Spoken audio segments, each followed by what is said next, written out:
أما بعد فأعوذ بالله من الشيطان الرجيم بسم الله الرحمن الرحيم هو الذي أرسل رسوله بالهدى ودين الحق ليظهره على الدين كله ولو كره المشركون يا أيها الذين آمنوا هل أدلكم على تجارة تنجيكم من عذاب أليم تؤمنون بالله ورسوله وتجاهدون في سبيل الله بأموالكم وأنفسكم ذلكم خير لكم إن كنتم تعلمون يغفر لكم ذنوبكم ويدخلكم جنات تجري من تحتها الأنهار ومساكن طيبة في جنات عدن ذلك الفوز العظيم وأخرى تحبونها نصر من الله وفتح قريب وبشر المؤمنين يا أيها الذين آمنوا كونوا أنصار الله كما قال عيسى ابن مريم للحواريين من أنصاري إلى الله قال الحواريون نحن أنصار الله فآمنت طائفة من بني إسرائيل وكفرت طائفة فأيدنا الذين آمنوا على عدوهم فأصبحوا ظاهرين صدق الله العظيم رب اشرح لي صدري ويسر لي أمري واحلل عقدة من لساني يفقهوا قولي۔ آپ کو معلوم ہے کہ آج ختم نبوت اور اس کے لوازم پر غور کرنا ہے۔ کل جو کچھ عرض کیا جا چکا ہے اس کا خلاصہ ذہن میں مستحضر کر لیجئے۔ سب سے پہلی بات جو میں نے عرض کی وہ یہ تھی کہ ایمان کے جس کی بنیاد پر اسلام کا پورا قصر تعمیر ہوتا ہے، اس کا حاصل کہہ لیں، اس کا نتیجہ کہہ لیں، اس کا لب لباب کہہ لیں، وہ یہ ہے کہ انسانی زندگی اصل میں تو وہ ہے کہ جو موت کے بعد شروع ہو۔ یہ زندگی جسے دنیاوی زندگی کہا جانا چاہیے، اس اصل کتاب زندگی کے ایک صرف دیباچے اور مقدمے کی حیثیت رکھتی ہے، اور اس کی اصل حیثیت ایک امتحانی وقفے کی۔ اس امتحان کے نتیجے کا اعلان ہوگا یوم الآخر، اور پھر اس نتیجے کا ظہور اس پوری ابدی زندگی میں، ہمیشہ کی زندگی میں جاری رہے۔ دوسری بات یہ عرض کی گئی کہ اس محاسبہ اخروی کی اولین اساس وہ استعدادات فطریہ ہیں کہ جو انسان میں ودیت کیے گئے اور جن سے مسلح کر کے انسان کو اس دنیا میں بھیجا گیا۔ سماعت ہے، بصارت ہے، عقل و شعور ہے، نیکی اور بدی کی تمیز ہے۔ یہ تو بنیادی استعدادات ہیں کہ جن سے مسلح ہو کر انسان اس دارالامتحان میں وارد ہوا۔ اس سے آگے بڑھیے تو آئینہ قلب ہے جو آئینہ جہاں نما ہے، اس میں معرفت ربانی بھی موجود ہے، محبت خداوندی بھی موجود ہے، پھر انسان میں وہ روح ربانی بھی ہے جس کی وجہ سے اس کا ایک رجحان عالم علوی کی طرف، عالم ملکوت کی طرف رہتا ہے۔ مغربی مفکرین نے بھی انسانی شخصیت کے اس پہلو کا مشاہدہ کیا اور اسے ڈیوائن اسپارک سے تعبیر کیا. ایک شعلہ ملکوتی ہے انسان کے اندر، ہے ذوق تجلی بھی اسی خاک میں پنہا، غافل تو نرا صاحب ادراک نہیں ہے. صرف حواس خمسہ دے کر ہی انسان کو نہیں بھیجا گیا، اور بھی بہت سی استعدادات ہیں کہ جو اس میں بدیت کی گئی. ان کی بنیاد پر ہر انسان اس امتحان میں مبتلا کیا گیا. وہ مسئول ہے، جواب دہ ہے، مکلف ہے، اکاؤنٹیبل ہے، رسپانسبل ہے. کل مجھے خوشی ہوئی، کل کی تقریر کے بعد ایک نوجوان نے مجھ سے یہ کہا کہ یہ مسئلہ آج پہلی مرتبہ سمجھ میں آیا ہے کہ جن لوگوں تک دعوت نبوت نہیں پہنچتی وہ بھی مسئول ہیں. فرق صرف یہ ہے کہ ان کی مسئولیت کا درجہ ذرا کمتر رہے گا، اور جن تک دعوت نبوت اور رسالت پہنچ جائے ان پر چونکہ اتمام حجت ہو جاتا ہے، لہذا ان کی مسئولیت بڑھ جائے، ورنہ مسئول ہر انسان ہے. تیسری بات جو لفظ کی گئی وہ یہ کہ نبوت اور رسالت کا سلسلہ رحمت خداوندی کا مظہر. انسان اگرچہ مسئول اپنی ان فطری استعداد کی بنیاد پر ہے، لیکن رحمت خداوندی نے نبوت اور وحی اور رسالت اور انزال کتب کا سلسلہ جاری کیا.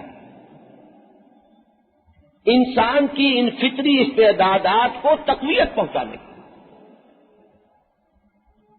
اس کے قلب میں نور معرفت ہے لیکن دھندلا جاتا ہے، اس پر گردہ آ جاتا ہے، یہ آئینہ مقدر ہو جاتا ہے. نور وحی جو ہے وہ اس کو اجاگر کرتا ہے، اس سے یہ منور ہو جاتا ہے. تو رحمت خداوندی متقاضی ہوئی. وہ جو تخلیق کے سلسلے میں ایک بڑا پیارا شعر ہے کہ من نہ کردم خلق تا سودے کنم بلکہ تا بر بندگاں جودے کنم. یہ سلسلہ خلق بھی رحمت خداوندی کا مظہر، اور اس پر مزید رحمت اللہ کی نبوت و رسالت اور انزال وحی بعثت انبیاء کی شکل میں، تاکہ انہی استعدادات فطریہ کو تقویت حاصل. اس کا حاصل جو ہے وہ میں کل سورہ نساء کی اس آیت کے حوالے سے بیان کر چکا. رسلا مبشرین و منذرین لئلا یکون للناس علی اللہ حجۃ بعد الرسل وکان اللہ عزیزا حکیما.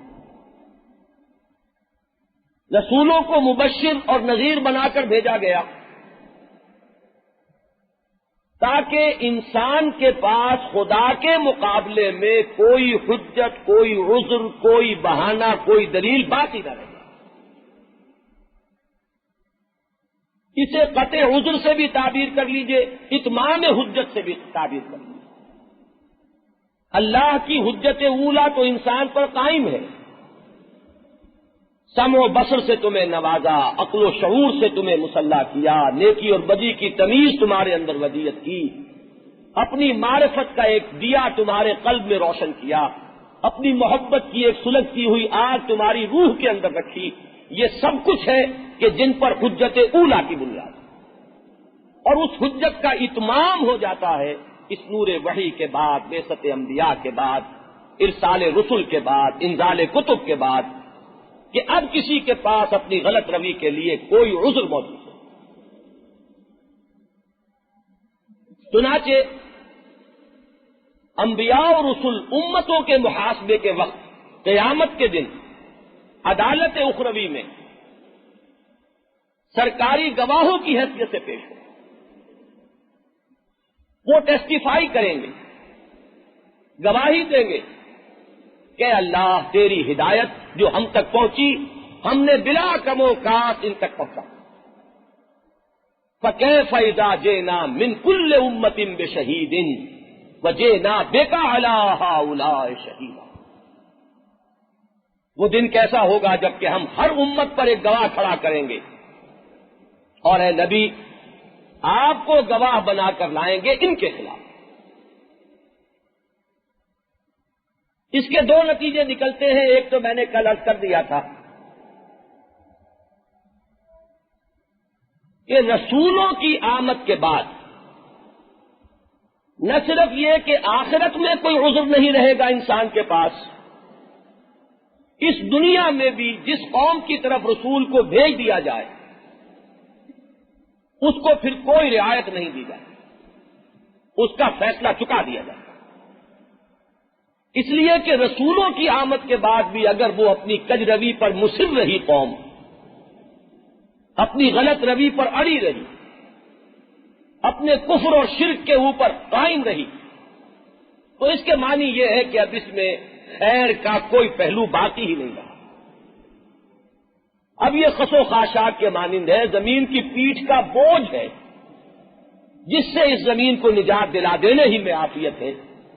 چنانچہ رسولوں کے بعد اگر قوم اعراض اور انکار پر اڑی رہتی ہے تو عذاب استیصال آتا رہا، وہ عذاب کے جس سے وہ قوم نیست و نابود کر دی گئی، قوم نوح اور قوم ہود اور قوم صالح اور قوم شعیب اور قوم لوط اور آل فرعون، ان کا ذکر قرآن مجید میں بار بار آیا۔ ایک دوسرا اس کا اور نتیجہ ہے، اس کو بھی ذہن نشین کیجیے۔ چونکہ بعثت رسل سے مقصد ہے اتمام حجت، لہذا رسولوں کے باب میں سنت یہ قرار پائی کہ ہر قوم میں اس ہی میں سے کسی کو رسول بنا کر کھڑا کیا جائے، کوئی اجنبیت کا پردہ حائل نہ رہے، کوئی مغایرت کا پردہ حائل نہ رہے۔ اسی بنا پر انسانوں کے پاس انسان ہی رسول بنا کر بھیجے گئے، اور اکثر و بیشتر اسی قوم کے افراد کو بھیجا گیا۔ وَإِلَىٰ عَادٍ أَخَاهُمْ هُودًا وَإِلَىٰ ثَمُودَ أَخَاهُمْ صَالِحًا وَإِلَىٰ مَدْيَنَ أَخَاهُمْ شُعَيْبًا۔ استثناءات کوئی ہوں گی لیکن قانون یہی ہے کہ اسی قوم کا کوئی فرد ہو، اس کی زندگی ان کی نگاہوں کے سامنے گزری ہو، اس کے سیرت و کردار، اس کی صداقت و امانت کے وہ خود گواہ ہو، انہی کی زبان بولتا ہوا ہے، کسی نوع کا کوئی حجاب، کسی نوع کی کوئی مغایرت، کسی نوع کا کوئی پردہ حائل نہ رہے، تاکہ اتمام حجت بتمام و کمال۔ پھر میں نے عرض کیا تھا کہ یہ ہماری تاریخ اسلام، در حقیقت اس کا آغاز تو ہوتا ہے حضرت آدم، وہ پہلے انسان بھی اور پہلے نبی بھی۔ تاریخ انسانیت اور تاریخ نبوت یہ بالکل متوازی۔ قافلہ انسانیت بھی ارتقائی مراحل طے کرتا رہا اور نبوت نے بھی ارتقائی مراحل طے کیے۔ کل میں عرض کر چکا ہوں، مغالطہ نہ ہو، جہاں تک نبی کے اپنے ذاتی شعور کا تعلق ہے وہ وحبی ہوتا ہے، اکتسابی نہیں ہوتا۔ وہ تو حضرت آدم علیہ السلام کا شعور بھی مکمل تھا، لیکن بحیثیت مجموعی نسل آدم اس نے ارتقائی مراحل طے کیے ہیں، اس میں کوئی شک نہیں۔ اس پر عہد طفولیت بھی آیا ہے، عقل اور شعور کی پختگی کا دور بھی آیا ہے، اور اسی کی نسبت سے وحی بھی نازل ہوتی رہی ہے، کتابیں اترتی رہی ہیں، شرائع میں فرق ہوتا رہا ہے، تفصیلی احکام بدلتے رہے۔ تو ایک طرف قافلہ انسانیت ارتقائی مراحل طے کر رہا ہے اور ساتھ کے ساتھ قافلہ نبوت بھی ارتقائی مراحل سے گزر رہا ہے، تاں کہ محمد الرسول اللہ صلی اللہ علیہ وسلم پر نبوت اپنے کمال کو پہنچ گئی، رسالت اپنے تکمیلی مرحلے تک پہنچ گئی، نتیجتاً نبوت ختم ہو گئی۔ کل بھی میں نے عرض کیا تھا کہ محض ختم نبوت کو نہ سامنے رکھیے، وہ صحیح ہے، اپنی جگہ ہے، اٹل ہے، لیکن اس کا اہم تر پہلو جو ہے وہ اتمام نبوت اور تکمیل رسالت ہے، جو محمد الرسول اللہ صلی اللہ علیہ وسلم۔ اب آج سب سے پہلے تو میں یہ عرض کرنا چاہتا ہوں کہ اسی اتمام نبوت اور تکمیل رسالت کو نہ سمجھنے کی وجہ سے سیرت محمدی علیہ صاحب الصلاۃ والسلام کے فہم میں اپنوں نے بھی ٹھوکریں کھائی ہیں اور دوسروں نے بھی بڑی زبردست غلطیاں۔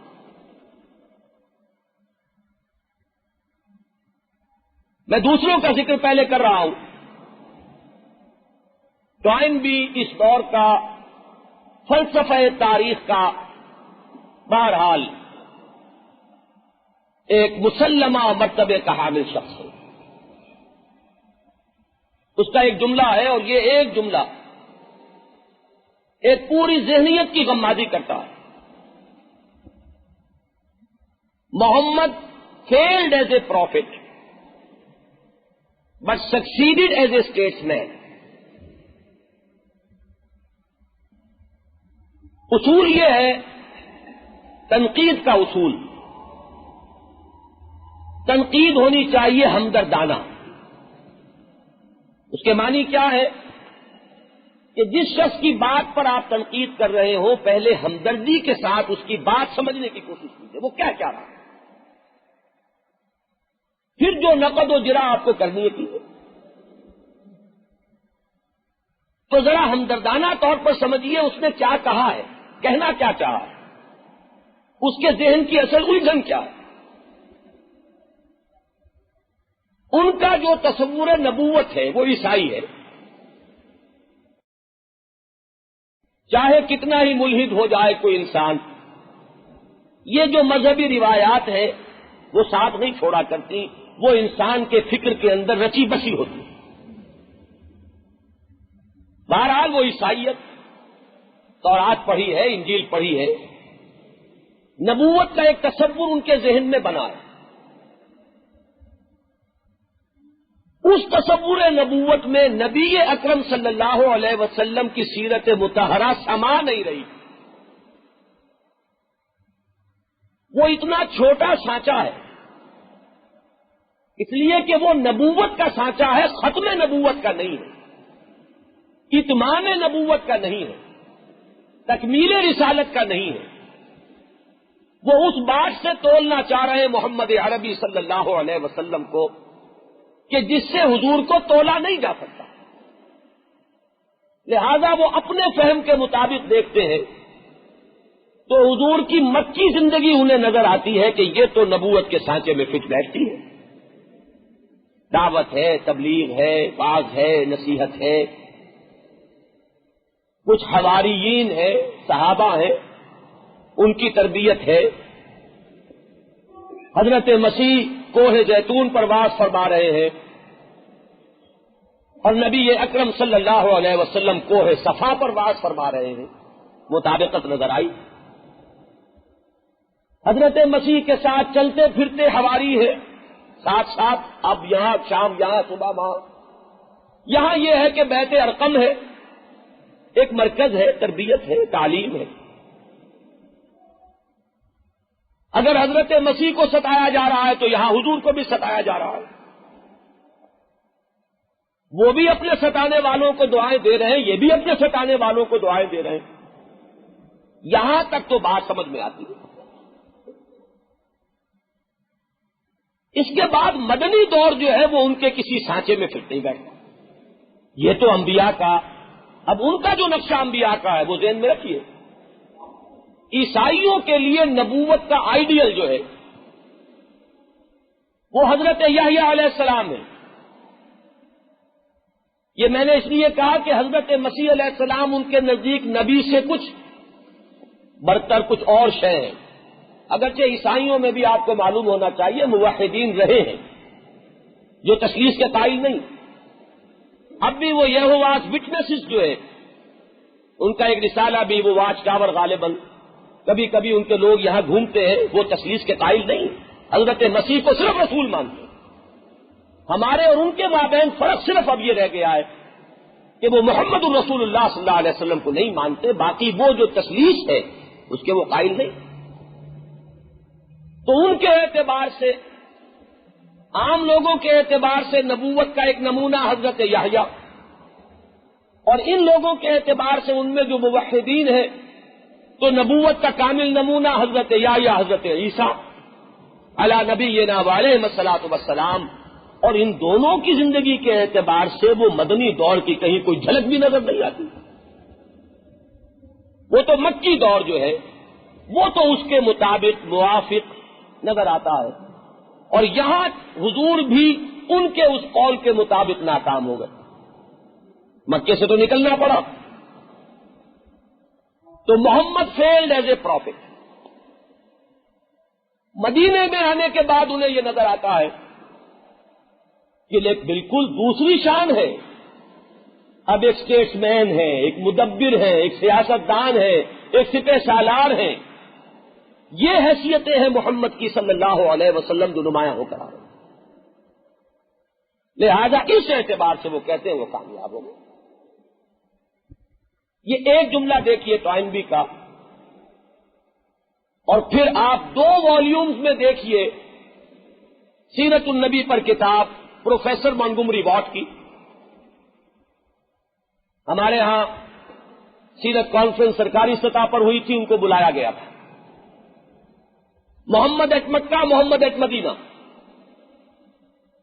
یہ علیحدہ والیوم، وہ علیحدہ والیوم، اور ذہن میں رکھیے ان کے ذہن میں وہی ہے تقسیم، یہ ایک محمد نہیں ہے، 2 محمد ہے صلی اللہ علیہ وسلم، یا یوں کہہ لیجئے نعوذ باللہ من ذالک، یہ ایک انسان کے 2 چہرے ہیں، 2 روپ ہیں،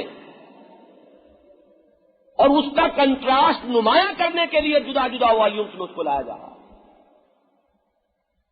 ہمارے کچھ نیک دل لوگ، سادہ لو لوگ، جو تعریفیں اس نے کی ہیں حضور کی، آپ کے تدبر کی، آپ کی دور اندیشی کی، آپ کی معاملہ فہمی کی، ان تعریفوں سے خوش ہو جاتے،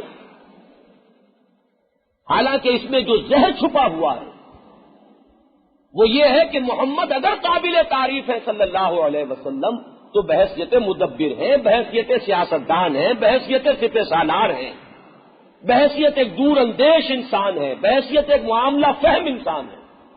محمد کی تعریف صلی اللہ علیہ وسلم بحیثیت رسول نہیں ہے۔ یہ ہے اصل میں زہر کے جو سے بہرحال یہ تو وہ ٹھوکریں ہیں جو اوروں نے کھائیں، کچھ جان بوجھ کر بھی کھائیں، کچھ تعصب کے پردے بھی ہائل گئے۔ ہمارے یہاں اس تصویر کا بالکل دوسرا رخ نظر آئے گا۔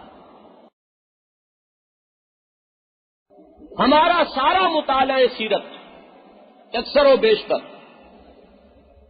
ساری تقاریر سیرت، محفل میلاد کے سارے بیانات، ان سب کا حاصل یہ ہے کہ ایک بالکل سپر نیچرل، ایک ما فوق البشر ہستی کا ایک تصور ہے کہ جو سامنے آتا ہے۔ ہیومن لیول پر، انسانی سطح پر نبی اکرم صلی اللہ علیہ وسلم کی سیرت کو سمجھنا اور آپ کے اصل کارنامے کی عظمت کو سمجھنا اور جانچنا، ایسیس کرنا، اس کی ہمارے ہاں کوئی کچھ نہیں۔ ایک بہت عمدہ جملہ کہا ہے مفتی محمد حسین نعیمی صاحب نے، بڑا پیارا، اور اسے میں کوٹ خاص طور پر اس لیے کر رہا ہوں کہ وہ تعلق رکھتے ہیں اس مکتب فکر سے جس کو عام طور پر بریلوی مکتب فکر کہا جاتا ہے، لیکن دیکھیے کتنا عمدہ جملہ ہے۔ انہوں نے فرق کیا، اللہ کی صرف اطاعت ہوگی اور محمد کی اطاعت بھی ہوگی، اتباع بھی ہوگا۔ اس میں فرق کیا ہے؟ فرق یہ ہے کہ اللہ جو کچھ کہتا ہے وہ کرو، جو کچھ وہ کرتا ہے وہ تو تم کر ہی نہیں سکتے۔ وہ تو خالق ہے، اس کی شان تو کن فیکونی ہے، وہ کسی چیز کا ارادہ کرتا ہے فإنما يقول له كن فيكون، کیسے اتباع کرو گے؟ وہاں تو صرف یہ کہ جو کچھ وہ کہتا ہے کرو، یہ کرو وہ کرو، یہ حلال وہ حرام، اطاعت ہو گئی۔ اور نبی کے ساتھ رشتہ دوہرا ہے، جو کچھ وہ کہتے ہیں وہ بھی کرو، جو کچھ وہ کرتے ہیں وہ بھی کرو۔ دیکھیے کس قدر عمدہ بات، اور اسے عام کیجیے ان کے حوالے سے، اس لیے کہ بہرحال کریڈٹ انہیں کو جانا چاہیے۔ میں نے ایک بات کا بار بار میں نے حوالہ دیا پروفیسر یوسف سلیم چشتی صاحب کے حوالے سے، حق و حقدار رسید، جب بھی بات وہ کہوں گا ان کا حوالہ دوں گا، اور اب جب بھی یہ بات کہوں گا مفتی صاحب کا حوالہ دوں گا۔ بہت پیاری بات ہے، لیکن اب سوچئے اس کے لیے لازم ہے کہ سیرت کا وہ نقشہ تو لوگوں کے سامنے لاؤ کہ محمد نے جو کچھ کیا صلی اللہ علیہ وسلم انسانی سطح پر کیا، ان تمام موانع کے الرغم کیا ہے جو کسی بھی انسان کو پیش آ سکتے ہیں، ان تمام مصائب اور تکالیف کو جھیل کر کیا ہے جو کسی بھی انقلابی جد و جہد میں پیش آتے ہیں۔ وہ ایک شعر ہے، کس کا ہے یہ نہیں بتاؤں گا، شعر اچھا کہ اس راہ میں جو سب پہ گزرتی ہے تو گزری، تنہا پس زندہ کبھی رسوا سر بازار، جو سب پہ گزرتی ہے وہ محمد الرسول اللہ صلی اللہ علیہ وسلم پر گزری۔ ہمارے ہاں جیسا کہ میں نے عرض کیا، جو بھی نقشہ ہے اس کو آپ یوں تو کہہ سکتے ہیں کہ ایک پرستش کی شے، قابل پرستش ایک وجود، ایک آرٹیکل آف ورشپ جو بنا دیا گیا، لیکن وہ نقشہ سامنے نہیں آتا کہ جس سے کوئی درس عمل ملے، جس سے کچھ کرنے کا داعیہ بیدار ہو، جس سے آپ کے نقش قدم کے اتباع کا جذبہ ابھرے۔ تو یہ دو انتہائیں ہیں، ان دونوں کے بین ہے سیرت النبی علیہ صاحب الصلاۃ والسلام۔ تو سب سے پہلے یہ سمجھیے، میں نے آپ ایک لفظ استعمال کیا تھا ایسس کرنا، کارنامہ حیات۔ اس کے لیے سب سے پہلے ضروری یہ ہے، جس شخص کے بھی کارنامہ حیات کو آپ ایسس کرنا چاہیں، معین کیجئے کہ پہلے اس کا مقصد کیا ہے، تبھی تو معلوم ہوگا کہ کس حد تک اس کی تکمیل ہوئی اور کس طرز سے تکمیل ہوئی۔ پہلے اس مقصد کا تعین ہونا چاہیے، اور اس کے لیے آج یہ آیہ مبارکہ ہے، هو الذی ارسل رسولہ بالہدی ودین الحق لیظہرہ علی الدین کلہ۔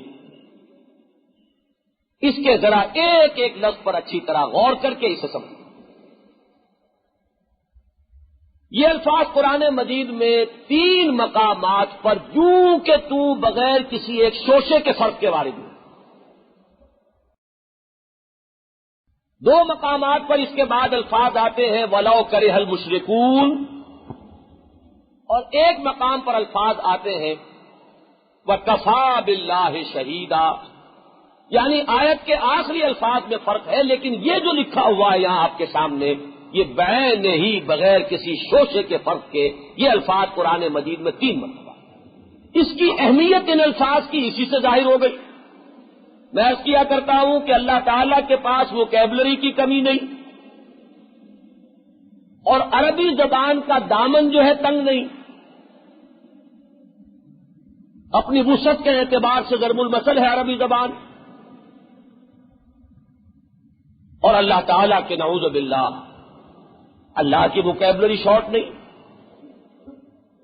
اس کے باوجود انہی الفاظ کو دوہرا کر لانا جس معاملے میں بھی ہوا ہے، وہ یقیناً ان الفاظ کی اہمیت پر دلالت کرتا ہے۔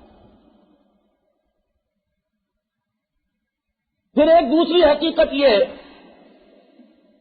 کہ یہ الفاظ حضور کے لیے 3 دفعہ آئے، اور یہ الفاظ کسی دوسرے رسول کے لیے ایک مرتبہ بھی نہیں ہے، بلکہ اس کے آس پاس کے الفاظ بھی نہیں ہیں۔ اس سے یہ معلوم ہوا کہ ان آیات کا خصوصی تعلق ان الفاظ کا بعثت محمدی سے ہے علی صاحب الصلاۃ والسلام۔ رسالت محمدی کی غرض و غایت کے لیے یہ الفاظ خصوصی اہمیت کے حامل۔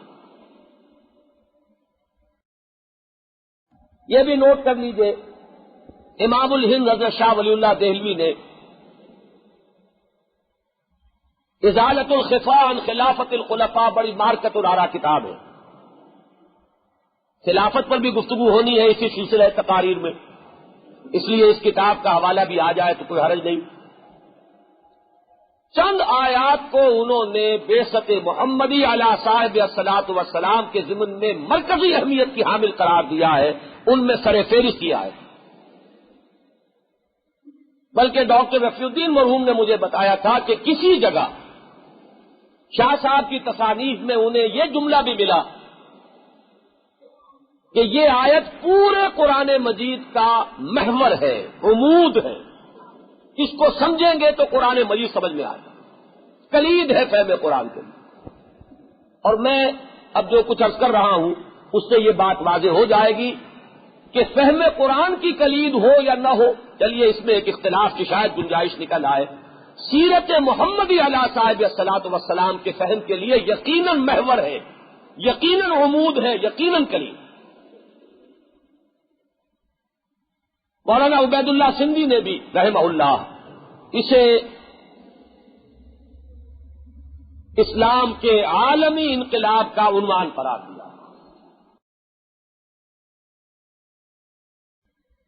اب اس آیت پر غور کیجئے، هو الذی ارسل رسولہ، وہی ہے کہ جس نے بھیجا اپنے رسول کو۔ یہ ہوا کی ضمیر سابقہ آیات میں اللہ کا ذکر آ رہا ہے، اس کی طرف جا رہی ہے۔ سورہ صف میں اور سورہ توبہ میں اس سے جو پہلی آیت ہے متصلاً، ذرا سا لفظی فرق ہے، یریدون لیطفئوا نور اللہ بافواہہم واللہ متم نورہ ولو کرہ الکافرون۔ یہ چاہتے ہیں کہ اللہ کے نور کو اپنے منہ سے بجھا دیں، اور اللہ اپنے نور کا اتمام فرما کر رہے گا، خواہ ان کافروں کو کتنا ہی ناگوار ہو۔ والذی ارسل رسولہ بالہدی، اب یہاں وہ ہوا کا لفظ جو ہے وہ اس کے ساتھ بالکل جڑ جاتا ہے۔ وہی ہے اللہ جس نے بھیجا اپنے رسول کو، کوئی مشکل لفظ نہیں، رسول ارسل یرسل ارسالا، بھیجنا، خط ارسال کیا، یہ تو عام اردو میں بولتے ہیں۔ آپ کا مرسلہ خط پہنچا، اس سے مفعول مرسل بنتا ہے، بھیجا ہوا، اور رسول حاصل مصدر بنتا ہے۔ یہاں ذرا ایک بات نوٹ کر لیجئے، جو اولو العزم من الرسل ہیں، انبیاء اور رسل میں خصوصی مرتبے اور شان کے حامل جو برگزیدہ ہستیاں ہیں، ان کے ساتھ کچھ نسبتیں معروف ہیں۔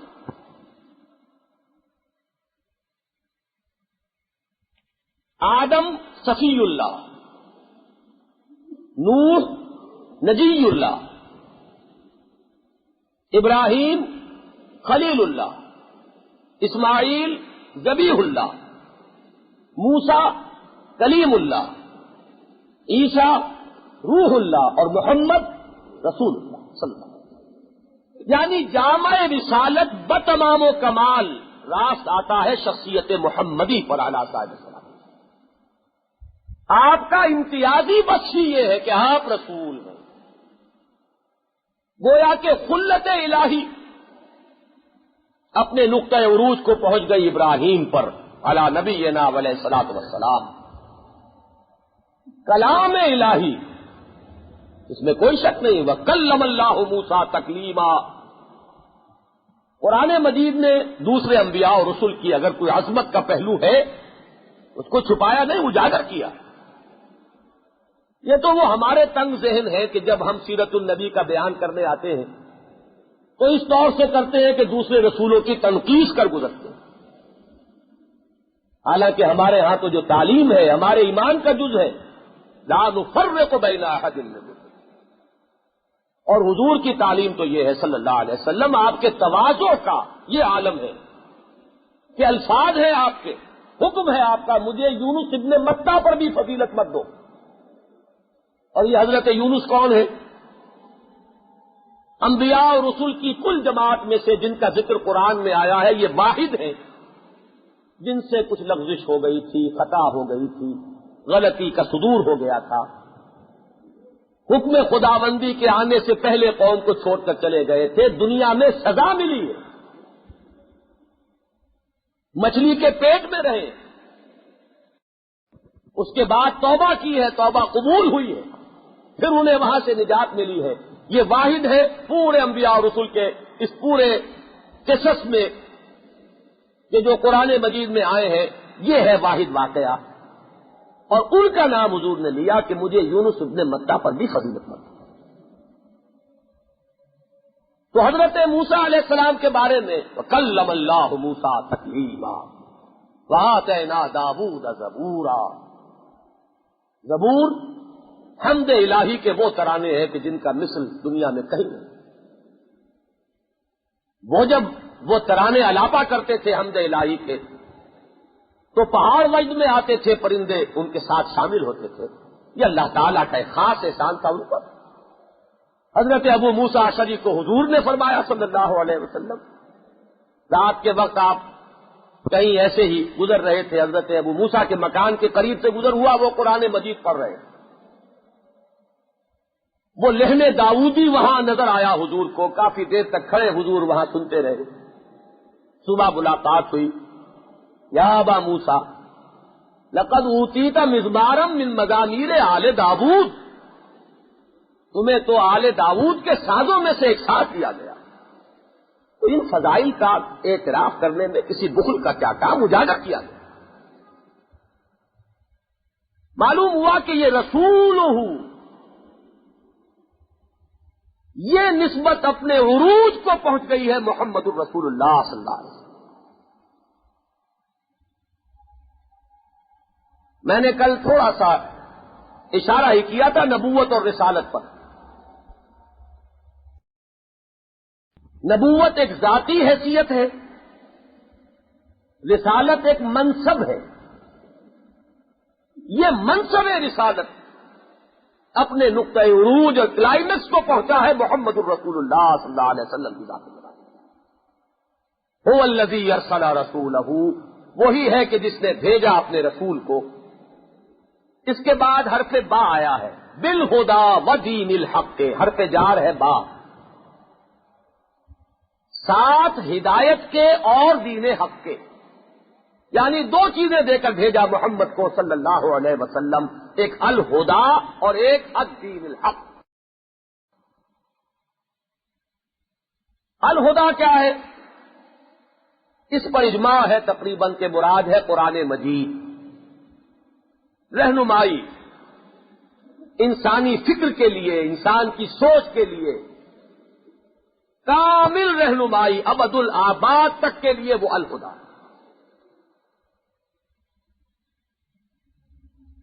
ہدایت قرآن مجید اپنے لیے استعمال کرتا ہے گویا کہ اس میں علم کے طور پر،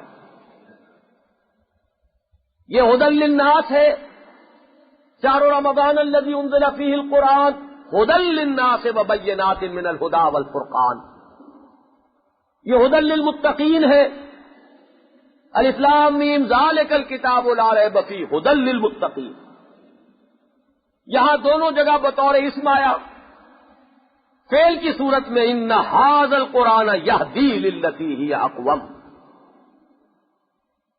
یہ الہدا کامل ہدایت، مکمل ہدایت قرآن مجید دے کر بھیجا گیا محمد الرسول اللہ صلی اللہ علیہ وسلم۔ میں نے عرض کیا تھا کہ نوع انسانی کے قافلے نے بھی ارتقائی مراحل طے کیے، ارتقاء کا سفر طے کیا. تقریباً 700 قبل مسیح سے لے کر 600 مسیحی تک، سن عیسوی تک انسانی سوچ اپنی پختگی کو پہنچ گئی. انسان بحیثیت انسان جو کچھ سوچ سکتا تھا سوچ چکا. اس میں فلاسفہ یونان بھی آ گئے، اس میں فلاسفہ ہند بھی آ گئے، اس میں گوتم بدھ بھی آ گیا، اس میں مہاویر بھی آ گئے، اس میں کنفیوشس بھی آ گیا. جتنے حکماء، فلاسفہ، اہل منطق، یہ جتنے بھی سوچنے سمجھنے والے لوگ تھے، یہ 1200 سال میں پیدا ہوئے. اور اب وہ الہدا دے.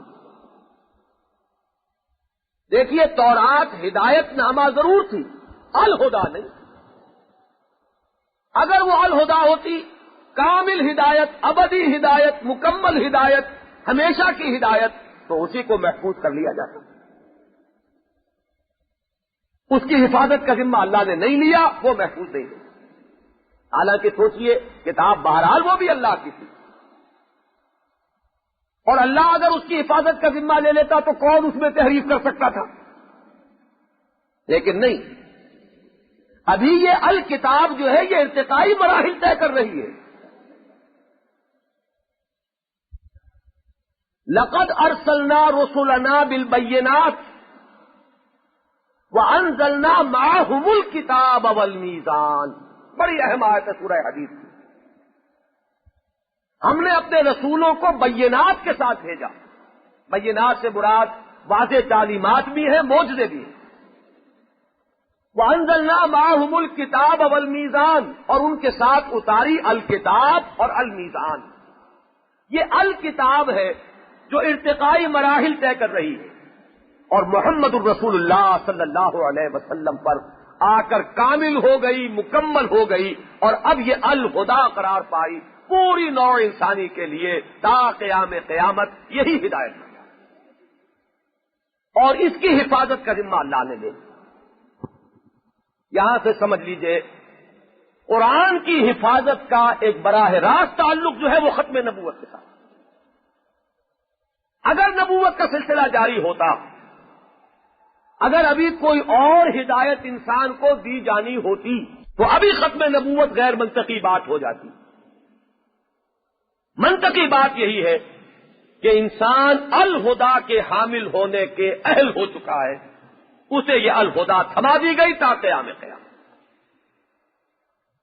یہ وہی انسان کا ذہنی بلوغ کا معاملہ ہے جس کو علامہ اقبال نے ختم نبوت کے لیے بطور دلیل استعمال کیا. جن حضرات نے علامہ کا وہ مقالہ پڑھا ہو وہ ذرا ذہن میں تازہ کریں. یہ بھی انسان کے ذہنی ارتقاء ہی کا در حقیقت مرحلہ جو آ گیا تھا اس کا تقاضا تھا کہ انسان اب اس عہد طفولیت سے نکل چکا ہے جہاں ہر قدم پر اسے یہ کہا جائے یہ کرو اور یہ نہ کرو، یہ کرو اور یہ نہ کرو. ایک ایک قدم پر اس کو یہ بتایا جانا نہیں. ایک بلوغ عقلی بھی ہے جہاں جان کر، جہاں پہنچ کر کہ یہ خود استعداد پیدا ہو جاتی ہے کہ ایک موٹی ہدایت دے دی جائے، بنیادی ہدایت نامہ دے دیا جائے، اور اب اس کو چھوڑا جائے، اجتہاد کا دائرہ کھول دیا جائے. جیسے جیسے حالات بدلے اب اجتہاد کرو. انسان اب واقعہ یہ ہے کہ جدید دور کا انسان نفسیاتی اعتبار سے اس کی جو سائیکولوجیکل کنسٹرکشن ہے وہ بہت زیادہ احکام اور بہت زیادہ تفصیلی انسٹرکشنز کو پسند نہیں کرتا. جس طریقے سے کہ ایک بالغ النظر انسان اس کو پسند نہیں کرے گا، اپنی توہین سمجھے گا کہ ایک ایک ڈیٹیل جو ہے اس کو بتائی جا رہی ہے. اسی طرح نسل انسانی کے عقلی بلوغ کا یہ تقاضا تھا کہ ایک جامع ہدایت دینے کے بعد اب انسان کو ایک آزادی دی جائے. علامہ نے تو یہاں تک یہ بات کہی ہے کہ شخصی اطاعت جو ہے، آپ کو معلوم ہونا چاہیے، نبی شخصاً مطاع ہوتا ہے، وہ اپنی ذات میں مطاع ہے، اس کی اطاعت لازم ہے. نوع انسانی اب عقلی بلوغ کی اس سطح کو بھی پہنچ چکی تھی کہ شخصی اطاعت جو ہے وہ اس پر اب گراں گزرنے والی تھی. لہذا یہاں یہ کیا گیا اب کوئی شخص اپنی ذاتی حیثیت میں مطاع نہیں رہا. کتاب اور سنت. اب سنت ہمارے پاس جو ہے وہ در حقیقت ایک علمی سرمایہ ہے. کوئی شخص معین یہ نہیں کہہ سکتا کہ میرا کہنا مانو، میری اطاعت کرو. وہ سلسلہ جو ہے وہ محمد الرسول اللہ صلی اللہ علیہ وسلم پر ختم ہو. نبوت جو ہے وہ تو شخصی اطاعت اس کو لازم کرتی ہے. اس کی ہر بات، اس کے چشم و ابرو کی حرکت جو ہے وہ حکم ہے. اس کا ایسے ہی سرسری طور پر کچھ کہہ دینا وہ حکم شمار ہو جائے گا.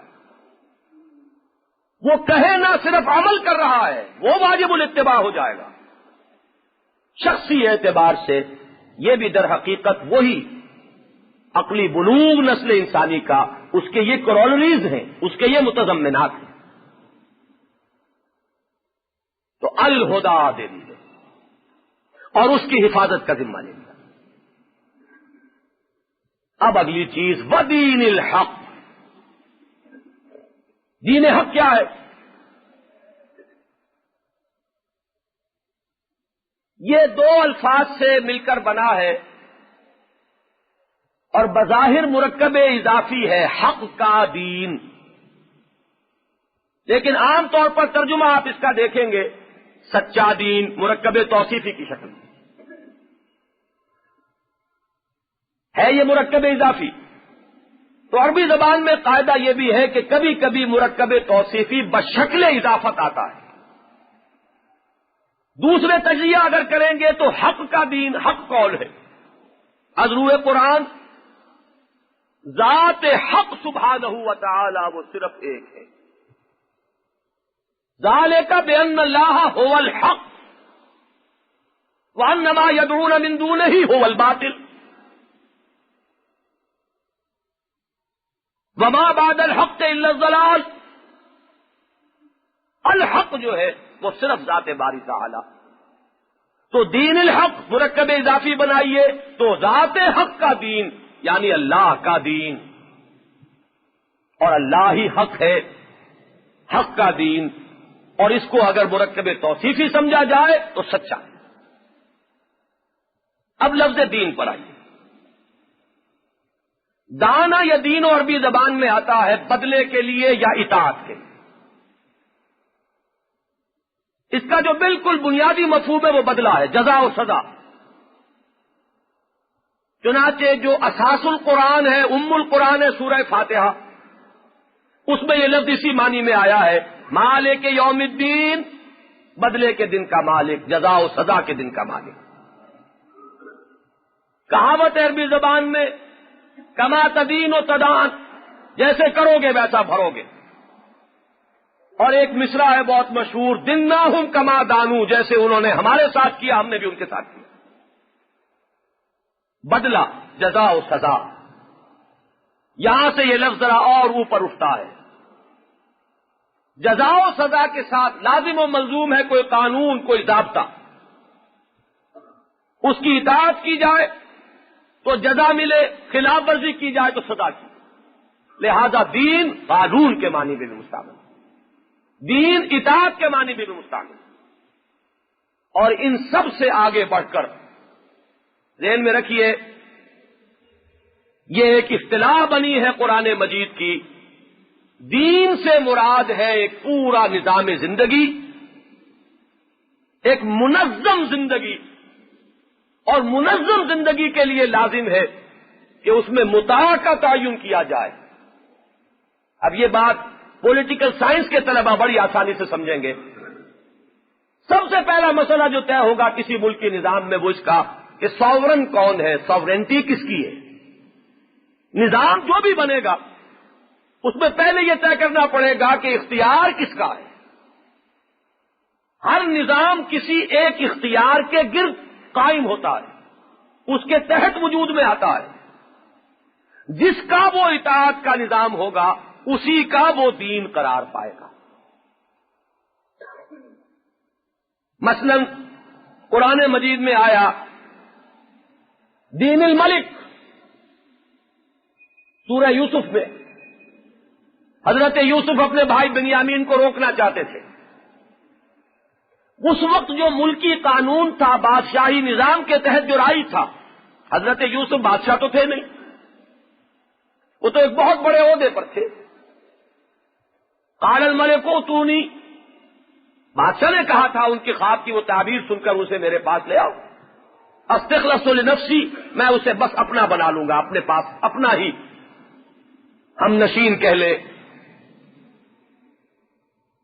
تو چونکہ اختیار ان کا نہیں تھا، قانون ایک نظام کے تحت جاری تھا، اس میں پکڑ نہیں سکتے تھے، روک نہیں سکتے تھے. ما کان لیاخذ اخاہ فی دین الملک، وہ اپنے بھائی کو روک نہیں سکتے تھے اس بادشاہی قانون یا شاہی نظام کے تحت جو مصر میں رائج تھا. کذالک کدنا لیوسف، اس طرح ہم نے یوسف کے لیے وہ شکل پیدا کر دی، وہ صورت پیدا کر دی کہ جس سے حضرت یوسف اپنے بھائی کو روک سکے. اب دین الملک کو سمجھ لیجئے، جہاں مختار مطلق ہے بادشاہ، حاکمیت ہے اس بادشاہ کی، پورا نظام اس کے تحت ہے، یہ دین الملک ہے. یہاں سے ایک دم چھلانگ لگائیے، دین اللہ کیا ہے؟ عجیب بات یہ ہے، قرآن مجید میں یہ دین الحق 3 جگہ آیا اسی آیت کے ضمن میں، اور 3 ہی جگہ دین اللہ آیا ہے. ایک تو سب کو ہی یاد ہوگا، اذا جاء نصر اللہ والفتح ورأيت الناس يدخلون في دین اللہ افواجا، سورہ نور میں آیا ہے کہ زانی اور زانیہ کو سزا دو، کوڑے لگاؤ، اور دیکھو اللہ کے اس قانون میں، اس قانون کے تحت حد جاری کرتے ہوئے ان کے لیے کوئی رحم کا جذبہ جو ہے تمہارے اندر پیدا ہو کر آڑے نہ آ جائے. وَلَا تَأْخُذْكُمْ بِهِمَا رَأْفَةً فِي دِينِ اللَّهِ، دین اللہ کی کیا معنی؟ اللہ کا قانون، اللہ کی قائم کردہ اور متعین کردہ حد. تم اللہ سے بڑھ کر شفیق اور ودود نہیں ہو، تم اللہ سے بڑھ کر رحیم نہیں ہو. جب اللہ نے اس جرم کی یہ سزا مقرر کی ہے، وَلَا تَأْخُذْكُمْ بِهِمَا رَأْفَةً فِي دِينِ اللَّهِ، اور اگر یہ سمجھتا ہے کوئی شخص کہ بڑی وحشیانہ سزا ہے، تو گویا کہ وہ یہ مدعی ہے کہ میں اللہ سے بڑھ کر خلق کے حق میں ودود بھی ہوں، رحیم بھی ہوں، شفیق بھی ہوں. اور ایک مرتبہ سورہ آل عمران میں آیا، افغیر دین اللہ یبغون وَلَهُ أَسْلَمَ مَنْ فِي السَّمَاوَاتِ وَالْأَرْضِ طَوْعًا وَكَرْهًا، کیا یہ اللہ کے دین کے سوا کوئی اور دین چاہتے ہیں؟ حالانکہ آسمان و زمین میں جو کچھ ہے وہ اس کی اطاعت کر رہا ہے. اب یہ دین اللہ اور دین الحق، اس کو اچھی طرح ذہن میں متعین کر لیجئے. وہ نظام زندگی جو اطاعت خداوندی کے اصول پر قائم ہے، مطاع مطلق انسان، جس میں انسان کا حاکم نہیں، نہ کوئی انسان کسی دوسرے انسان کا حاکم، نہ انسان خود اپنا حاکم، دونوں کی نفی. ابھی تک انسان کی سوچ جتنی بلند گئی ہے، آزادی کا تصور یہ ہے کہ کوئی انسان، کوئی قوم دوسرے انسان، دوسری قوم کی حاکم نہ ہو، لیکن اپنی حاکمیت، یہ تو گویا کہ اب تک تو معراج ہے ہماری سوچ کی. ہماری اجتماعی سوچ جو ہے اس کی معراج یہی ہے. جمہوریت وہ تو گویا کہ سب سے اعلیٰ قدر ہے اس دور کی، جس میں پاپولر ساورنٹی ہے، عوامی حاکمیت. قرآن اس کی بھی نفی کرتا ہے. سروری زیبا فقط اس ذات بے ہمتا کو ہے، حکمراں ہے ایک وہی، باقی متانعات ہے. چاہے وہ خود ہو، ایک قوم اپنے اوپر خود حکومت کی دعوے دار ہو، یہ بھی اتنا ہی بڑا شرک جتنا کہ کوئی اور شخص کسی پر حاکمیت کا دعوے دار ہو کر آ جائے. ان میں نوعیت کے اعتبار سے کوئی فرق نہیں. دین اللہ کیا ہے کہ اللہ کی حاکمیت کی بنیاد پر پورا نظام زندگی قائم ہو جائے، اور اسی کو قرآن اس طرح بھی تعبیر کرتا ہے، قاتلوہم حتی لا تکون فتنۃ ویکون الدین کلہ للہ. یہ الفاظ 2 جگہ آئے ہیں سورہ بقرہ میں، تو کلہ کا لفظ نہیں ہے، قاتلوہم حتی لا تکون فتنۃ ویکون الدین للہ. اور سورہ بقرہ کے فوراً بعد ترتیب نزولی میں آتی ہے سورہ انفال. ترتیب مصحف میں خاصا فاصلہ ہے، ترتیب نزولی میں متصل ہے. وہاں یہ الفاظ اور اضافے کے ساتھ وَيَكُونَ الدِّينُ كُلُّهُ لِلَّهِ، دین کل کا کل اللہ کا ہوگا. اس سے بخرے نہ رہیں. زندگی کا اتنا حصہ اللہ کی اطاعت میں، اتنا اپنی مرضی سے، اتنا زمانے کے چلن کے مطابق، اتنا بازار کے رواج کے مطابق. یہ سب سے بڑا شرک ہے. یہ دین بٹ گیا ہے. زندگی کا ایک حصہ دین اللہ میں، ایک حصہ دین نفس میں، ایک حصہ دین رواج یا دین قانون جو بھی دنیا میں چل رہا اس میں. اس سے بڑا شرک اور کوئی نہیں. یکون الدین کلہ للہ، پورا کا پورا دین اللہ کے لیے. اس لفظ دین پر ایک اور اعتبار سے بھی غور کیجئے. یہ عجیب باتیں ہیں. جیسا کہ میں نے کل عرض کیا تھا، پورے قرآن مجید میں لفظ شہید اس معنی میں نہیں آیا. اور جو معنی کے فوراً ہمارے ذہن میں آتے ہیں لفظ شہید کے سنتے ہی. اسی طرح پورے قرآن مجید میں، پورے ذخیرہ احادیث میں مذہب کا لفظ نہیں آیا جس معنی میں ہم اسے بولتے ہیں. قرآن میں تو لفظ ہے ہی نہیں مذہب، سرے سے نہیں. مفہوم اور معنی کی بات نہیں کر رہا، سرے سے نہیں. ہمارے ہاں مذہب، آپ کا مذہب کیا ہے؟ اسلام. اسلام مذہب نہیں ہے، دین ہے. زیادہ صحیح کہنا چاہے تو یوں کہے کہ اسلام صرف مذہب نہیں ہے بلکہ ایک کامل دین ہے. مذہب ایک جز ہے، وہ انسانی زندگی کے صرف ایک گوشے سے بحث کرتا ہے. کچھ اعتقادات ہیں، کچھ ریچولز ہیں، رسومات ہیں. اور جدید سیکولر، انتہائی سیکولر ذہن بھی اس کی نفی نہیں کرتا. آپ کرسچین ہو، ٹھیک ہے، آپ جو چاہے عقیدہ رکھیں، جو چاہے آپ اپنے ریچولز ادا کریں، اجتماعی زندگی کا اس سے کوئی تعلق نہیں. آپ مسلمان ہیں، آپ ہندو ہیں، آپ سکھ ہیں، آپ عیسائی ہیں، اپنے اپنے عقیدے رکھیے، اپنی اپنی کوئی کرنا چاہے پوجا پاٹ جس طور سے چاہے کر لے. کچھ پرسنل لا بھی اپنے اپنی حد تک کر لیجئے، لیکن لا آف دی لینڈ اس کا کوئی تعلق کسی مذہب سے نہیں ہوگا. نہ اسلام سے، نہ کرسچینٹی سے، نہ عیسائیت سے، نہ بدھ مت سے، کسی سے نہیں. وہ تو خالص لوگوں کی آزادانہ مرضی پر، سوورینٹی آف دی پیپل کی بنیاد پر طے ہوگا کہ لا آف دی لینڈ کیا ہے. یہ ہے سیکولرزم. سیکولرزم کے معنی مذہب کی نفی نہیں ہے. مذہب کا تو اس بات کرتا ہے سیکولرزم، نفی کرتا ہے دین کی. مذہب کو تو مانتا ہے. اسی لیے تو ہندوستان جو بہت ہی دعوے کیا کرتا ہے تو یہ کہتا ہے ہمارے یہاں مذہبی آزادی سب کو ہے. تو اسلام مذہب نہیں ہے، اسلام دین ہے. اور دین کے بارے میں یہ بات جان لیجئے آپ، وہ تشبیہ جو ہے کہ ایک نیام میں دو تلواریں نہیں سما سکتی. ایک ملک میں، ایک جگہ پر، ایک خطہ ارضی پر دو نظام بیک وقت نہیں قائم ہو سکتے. مذہب 10 بھی رہ سکتے. مذہب 10 ہے ہندوستان میں، ہو سکتا ہے 20 ہو. نظام ایک ہے. تو اسلام دین ہے. ان الدین عند اللہ الاسلام افغیر دین اللہ یبغون ویدخلون فی دین اللہ افواجا. میں نے یہ ساری وضاحت کیوں کی؟ اگلا ٹکڑا دیکھیے کہ لیظہرہ علی الدین کلہ. اب دیکھیے دو چیزیں دے کر بھیجا گیا حضور کو. پہلی چیز کا تقاضا ہے ابلاغ، تبلیغ، قرآن پہنچا دیجئے. یا ایھا النبی بلغ ما انزل الیک من ربک فإن لم تفعل فما بلغت رسالتہ. اے نبی، جو کچھ آپ پر نازل کیا گیا آپ کے رب کی طرف سے اس کو پہنچا دیجئے. اگر پہنچانے میں کوئی کمی ہو گئی بالفرض محال تو یہ فریضہ رسالت میں کوتاہی شمار ہوگی. بڑی سخت آیت ہے. لوگوں کو پسند ہو ناپسند ہو، یہ آپ نہیں دیکھ سکتے کہ یہ میں بات کہوں گا تو کیا ہوگا، طوفان کھڑا ہو جائے گا. یہ بات میری کیسے قبول کی جائے گی؟